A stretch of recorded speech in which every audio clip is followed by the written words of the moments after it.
రాష్ట్ర విభజన తర్వాత దాదాపుగా 10 ఏళ్ల పాటు రెండు తెలుగు రాష్ట్రాలకి ఉమ్మడి రాజధానిగా ఉన్న హైదరాబాద్ కాల పరిమితి వచ్చే నెల జూన్ 2వ తారీఖు నుంచి ముగియనుంది. దీంతో హైదరాబాద్కి ఆంధ్ర ప్రజలకి ఇక మీదట ఎటువంటి సంబంధాలు ఉండవు. ఎందుకంటే గతంలో ఇది ఉమ్మడి రాజధానిగా ఉన్న నేపథ్యంలో ఏపీ ప్రభుత్వానికి సంబంధించిన కొన్ని ఆస్తులు ఇక్కడ ఉండటం జరిగింది. ప్రధానంగా సెక్రటేరియట్లో కొంత భాగం, తర్వాత ప్రధాన లేక్ వ్యూ గెస్ట్ హౌస్ లాంటివి, దీంతోపాటు పోలీస్ అకాడమీ లాంటివి ఇప్పటి వరకు కూడా వీటిల్లో ఆంధ్రప్రదేశ్ ప్రభుత్వానికి చాలా వరకు కూడా బాగా ఉంది. అయితే దీంతోపాటు అటవీ శాఖకు సంబంధించిన కొన్ని శాఖలు కూడా ఇంకా ఆంధ్రప్రదేశ్ ప్రభుత్వానికి అసోసియేటెడ్గా ఉన్న నేపథ్యం అయితే క్లియర్గా కనిపిస్తుంది.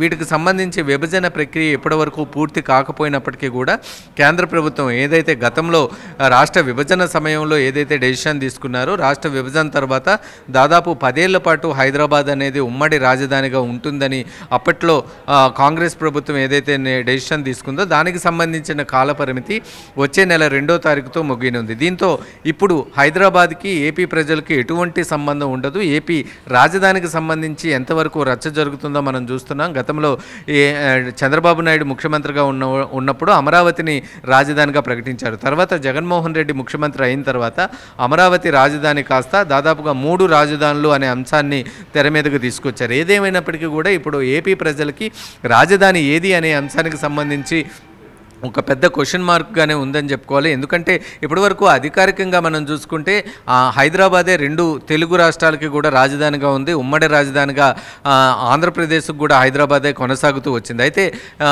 జూన్ 2వ తారీఖు నుంచి ఉమ్మడి రాజధాని కాలపరిమితి అయిపోవడంతో ఇప్పుడు ఏపీ ప్రజలు రాజధాని అంశానికి సంబంధించి ఏం చెప్తారు, రాజధాని అంటే హైదరాబాదు అని చెప్పుకునే అవకాశం కూడా లేని నేపథ్యంలో ఇప్పుడు రాజధాని అంశానికి సంబంధించి ఒక క్వశ్చన్ మార్క్ అయితే ఉంది. ఏపీ నుంచి చాలా వరకు కూడా హైదరాబాద్తో ఒక చాలా అసోసియేషన్ అయితే ఉంది. హైదరాబాద్ మీద ఒక ఎమోషన్తో కూడుకున్న బంధం అయితే ఉంది. ఇప్పుడు జూన్ 2వ తారీఖు నుంచి ఆ ఎమోషన్తో కూడుకున్న బంధం తెగిపోనుందా, ఏపీకి హైదరాబాద్కి అంటే తెలంగాణకు ఇంకా పూర్తి స్థాయిలో కట్ ఆఫ్ అయినట్టేనా అనే అంశానికి సంబంధించి కూడా జోరుగా చర్చ అయితే జరుగుతుంది. దీనికి సంబంధించి జూన్ 4వ తారీఖున ఫలితాలు వచ్చిన తర్వాత ఏ ప్రభుత్వం ఏర్పడుతుంది, స్టేట్లో కావచ్చు సెంట్రల్లో కావచ్చు, తర్వాత ఈ రాజధాని అంశానికి సంబంధించి ఏమైనా ఒక నిర్ణయం తీసుకునే అవకాశం ఉందా అనేది అయితే చూడాలి. మరొక వైపు హైదరాబాద్ను యూటీ చేస్తారనే ప్రచారం కూడా జరుగుతున్న నేపథ్యంలో కేంద్ర ప్రభుత్వం అంటే కొత్తగా ఏర్పడబోయే కేంద్ర ప్రభుత్వం దీని మీద ఎటువంటి నిర్ణయం తీసుకునే అవకాశాలు ఉన్నాయనేది మాత్రం చాలా ఆసక్తిగా మారిందనే చెప్పుకోవాలి.